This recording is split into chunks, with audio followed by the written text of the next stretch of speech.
We're back on Market on Close. Let's dive into CoreWeave earnings, which is down about 20% in reaction to its latest report card. So joining us now is Stephen Dickens, CEO and Principal Analyst over at Hyperframe Research. Stephen, always lovely to see you. Look, this stock is getting smoked today, and the reasons I'm seeing out there for that is that the market is punishing those who are not being profitable. Obviously, we saw that miss on EPS or not proving to be profitable.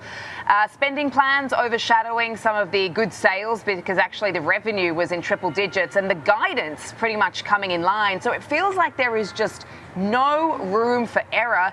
Do you think it's justified to move 20% lower?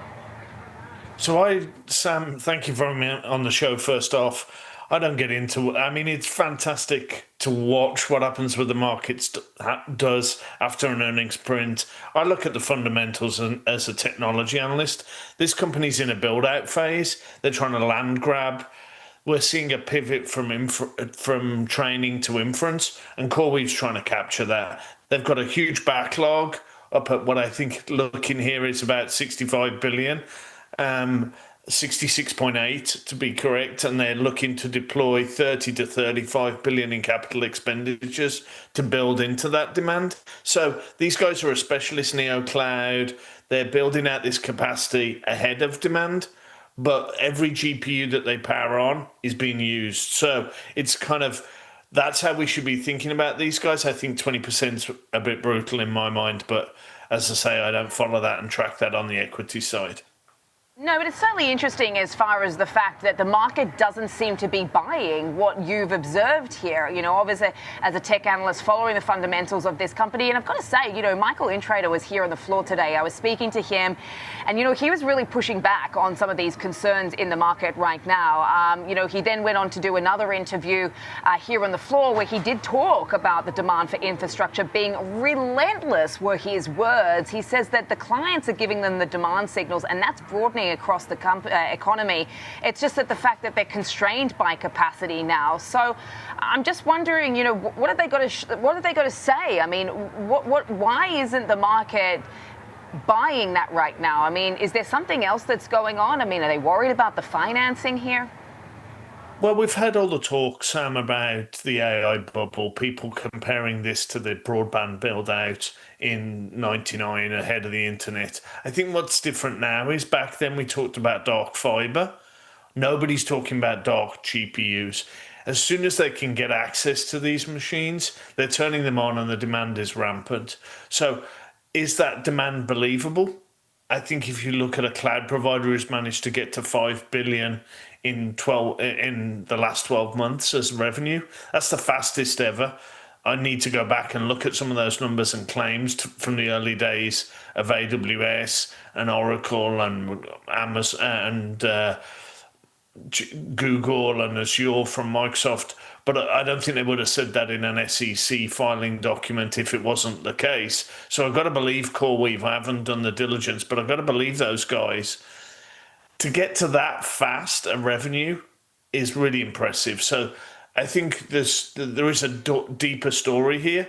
I think this is just I was listening to the segment before, talking about a flight to safety. That's everything from gold and bonds and Bitcoin and a whole bunch of other things. I think what we're seeing is that these guys have just had the wrong day to announce their earnings. If we were talking about this 2 weeks ago, may have been a different story. So I think, Sam, they're caught in wider market headwinds. Yeah, it's a good way to put it because we've also got some of the concerns around the credit risks in these markets, not to mention what's happening over in the UK with some of these mortgage companies as well, which some of the banks seem to have exposure to. But, you know, Mike was also addressing some of the credit market conversation as well, talking about, he says the data does not support the narrative. And in fact, for them, the cost of capital has come down. What are you seeing as far as what CoreWeave is doing compared to perhaps what the others are doing? How confident are you in that line as to reassuring the market about, you know, how much spending they're doing without real evidence of the ROI yet? We've seen Oracle of late do a debt raise. I think it was about 50 billion.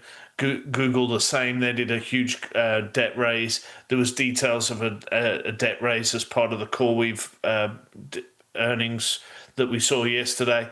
I think we're in a build-out phase. So all of these guys are going out, getting access to capital and investing that. And then as soon as they can deploy that into their infrastructure, they're turning that on and monetizing it for revenue. 66.8 billion of backlog and 30 to 35 billion of infrastructure. My math tells me that that's going to be profitable. So I think this is a moment in time. I think what stands out for me is that they've been the fastest cloud provider to get to 5 billion of annual revenue. That to me tells me at least that they're building out infrastructure that people want, and as soon as they can build it out and turn it on, they're able to monetize it. That's a good trend to be looking at, I think. I spent some time with the company a couple of weeks ago, got a briefing, was able to dig deep. They're starting to see this pivot from training. I think that'll help with some of the concentration risk they've got with a small number of customers sucking up a lot of their demand. I think as inference comes online, I was chatting to the guys at Cumulus, the CEO of Cumulus AI earlier today. He's seen that inference at the edge piece. I think that's going to be proliferating across all of these neo clouds. And as we go into 2026, I think that's going to help the likes of CoreWeave and some of those others. Well, I mean, InTrader was saying today, you make the investment today, you sell compute for 5 years, so every dollar that we're putting to work today means dollars, plural, down the line as well. I mean, the backlog, as you pointed out, is enormous. Just wanted to get your thoughts then on OpenAI and this new fundraising round, $110 billion involving NVIDIA, Amazon now, and SoftBank. That puts it at a valuation of $730 billion. Your thoughts today? Because we're actually seeing NVIDIA is lower, Amazon is performing better, but what are your thoughts? I mean, the key thing I'm looking at for that is OpenAI has been almost exclusively partnering with Microsoft. There's a link back to CoreWeave there because Microsoft then backed off some of that infrastructure to CoreWeave. So I think I saw that come across my desk in the last hour. The thing that I'm going to be interested in is there an AWS infrastructure component into this? And I'm assuming there would be as part of that. And what that means for me is that that's broken some of the exclusivity that was baked into that original deal that Sam Altman and Satya penned, where Microsoft and OpenAI were going to be exclusive partners for infrastructure. I think that's going to be interesting. I think that's just a statement of going back to what we were saying around CoreWeave.